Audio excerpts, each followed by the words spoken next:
I worked the night shift at a logistics warehouse.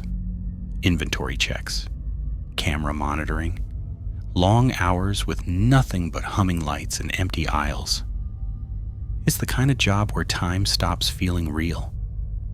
I'm alone most nights. Just me, a desk, and a row of security monitors that almost never change. Almost. It started with the camera on my desk. It's an old wired webcam, company issued, cheap plastic, used for clock and verification and nothing else. One night around 1:37 a.m., the indicator light turned on. Green. I remember staring at it, confused, because the camera wasn't plugged into anything, no USB, no power cable, nothing. I reached forward and tapped it. The light stayed on. I laughed. Nervous laugh. The kind you do when you want something to be normal. I told myself it had a backup battery. That was lie number one. The next night, the camera turned on again. Same time. 1:37 a.m. This time, the light flickered. Once. Twice. Then stayed solid. I unplugged the surge protector from the wall. Every monitor on my desk went black. The warehouse went silent. The camera light stayed on. That's when the monitor directly in front of me flickered back to life. Not a live feed. A recording. It showed my desk, my chair, me, sitting exactly the way I was now. The timestamp in the corner read 1:37 a.m. But I wasn't moving in the footage. I wasn't breathing. I was staring directly into the camera. The feed froze, then switched. Now it showed the warehouse aisle behind my desk. Empty, dark. Something moved at the far end, just a shape at first. Tall, too thin, standing between the shelves. The camera zoomed in on its own. I stood up so fast my chair fell backward. The camera on my desk made a quiet sound. Not mechanical, not electrical. A soft click, like a tongue against teeth. I backed away.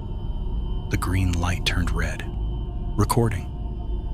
I grabbed my phone and turned on the flashlight. The warehouse aisle behind me was empty. No shape, no movement, just shelves and shadows.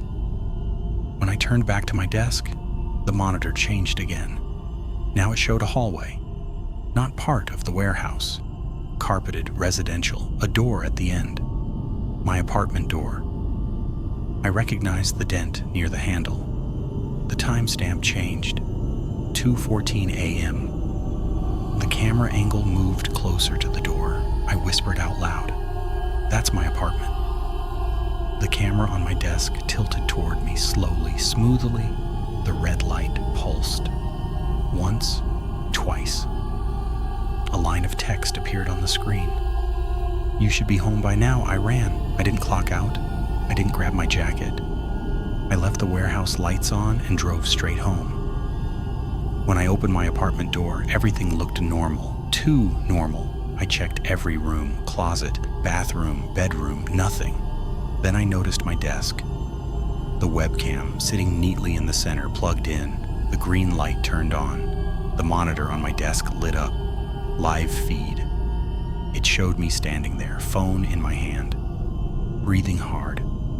Behind me, in the reflection of the dark window, something tall leaned closer to the camera. The timestamp changed again. 1:37 a.m. The feed cut to black. The webcam light turned off. I quit my job the next day. The company said they had no record of a camera assigned to me, no footage, no login history, no warehouse employee scheduled overnight. They asked me how I had access to the building. I didn't answer. I unplugged every camera in my apartment, covered every screen. But sometimes at night, my phone screen lights up by itself. Just for a second. Green, then red. Recording.